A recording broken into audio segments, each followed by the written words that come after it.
राम राम जी। पैसा कमाने की चाह किस व्यक्ति को अपने जीवन में नहीं होती।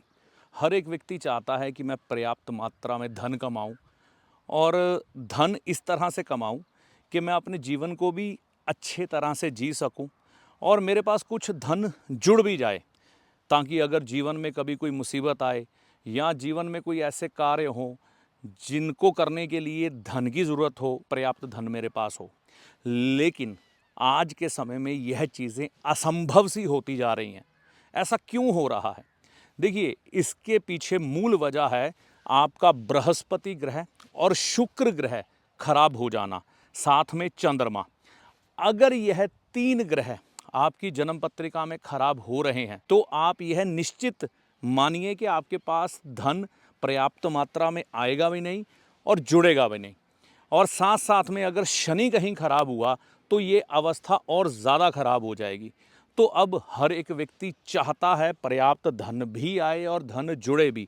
तो इसके लिए हम कौन से उपाय कर सकते हैं जो हमें अच्छे परिणाम दे धन जोड़ने के मामले में? सबसे पहले आपको क्या करना है, अगर आपके घर में बुज़ुर्ग हैं, दादा हैं, पिता हैं, उनके सुबह पाँव हाथ लगाकर आशीर्वाद लेकर अपने दिन की शुरुआत करें।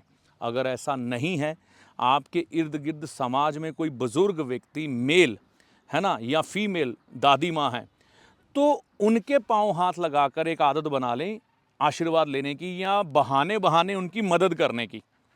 यह आपके ग्रह अच्छे होने लग पड़ेंगे। मंदिर कम से कम बृहस्पतिवार के दिन तो ज़रूर जाना चाहिए आपको, और बृहस्पतिवार के दिन मंदिर जाकर एक कार्य ज़रूर करिएगा, पीपल के पेड़ को जल देना। अगर आप बृहस्पतिवार के दिन मंदिर में जाकर जो आपके घर के नज़दीक है पीपल के पेड़ को जल दे के आते हैं ना, तो इससे भी आपके बृहस्पति ग्रह अच्छे होते हैं और आपके भाग्य में धन पर्याप्त मात्रा में आता है और धन जुड़ता भी है।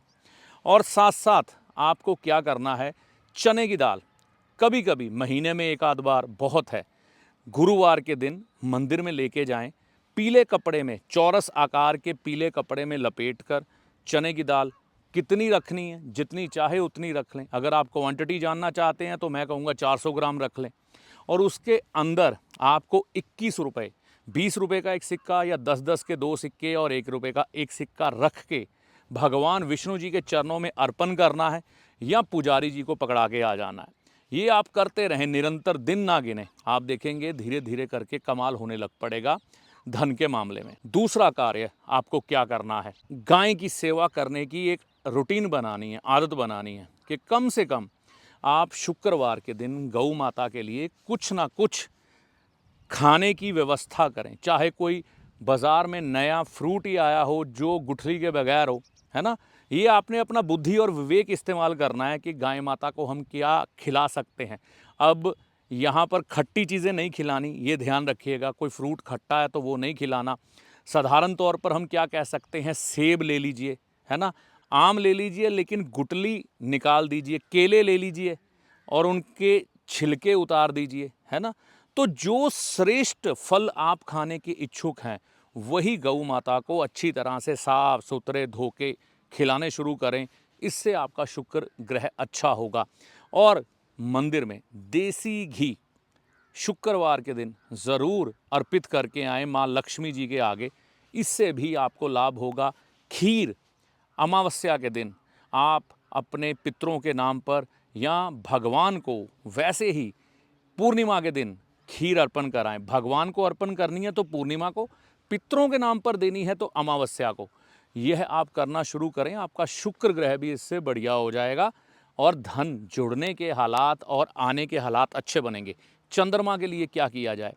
चंद्रमा के लिए आपको क्या करना है, सबसे पहले अगर आपकी माता जी या दादी माँ घर में हैं उनका आशीर्वाद लेना शुरू करें। इसके अलावा जैसे कि आप ये दरिया मेरे पीछे देख सकते हैं, तो चलते हुए दरिया में कभी कभी चावल, चने की दाल, दूध, है ना, या थोड़ी सी चांदी जल प्रवाह करनी शुरू करें, अर्पित करनी शुरू करें। इससे भी आपको लाभ होगा।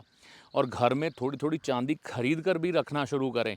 आप लोग चांदी नहीं खरीदोगे तब भी एक तरह से चंद्रमा की शुभता आपके जीवन में नहीं आएगी। और शनि ग्रह के बारे में सभी जानते हैं, उनको खुश करने के लिए डिसिप्लिन ज़रूरी है। आप हमेशा सही समय पे जगें और कभी भी लेबर के साथ नाइंसाफ़ी ना करें और आपके जो कर्मचारी हैं उनके साथ अच्छा बिहेव करें। और कहीं आपके यहाँ आपको मज़दूर लगे दिखाई देते हैं या कोई व्यक्ति मेहनत करने वाला है, उसको समोसे हो गए, दही बड़ा हो गया या फिर किसी प्रकार का दही का पैकेट ही लेके कभी-कभी दे दे, इससे भी आपको लाभ होगा। तो यह सारी विधियाँ जो मैंने आपको बताई हैं ना, अगर किसी व्यक्ति के पास धन पर्याप्त मात्रा में आता नहीं है या जुड़ता नहीं है, रूटीन में, एक दिन का काम नहीं है ये, आप सोचें कि 1-2 बार करके हो जाए। थोड़ा समय लगातार दोहराइए। उसके बाद आप कैसे अनुभव प्राप्त करते हैं, इस वीडियो के कमेंट बॉक्स में ज़रूर बताइएगा। जानकारी अच्छी लगी हो तो चैनल को सब्सक्राइब करके जाइएगा। ज्योतिषी आपका सलाहकार है जो आपको भले और बुरे समय का ज्ञान देता है, ना कि कोई चमत्कारी बाबा जो छड़ी घुमाकर आपको माला माल कर देगा, धनवान बना देगा, या कोई जादूगर जो छलावे में डालकर भ्रम की स्थिति पैदा कर कर आपके भाग्य को बदल देगा। तो ज्योतिषी को हमेशा सलाहकार के रूप में देखें, ना कि चमत्कारी बाबा या जादूगर के रूप में। ऐसा नहीं होता।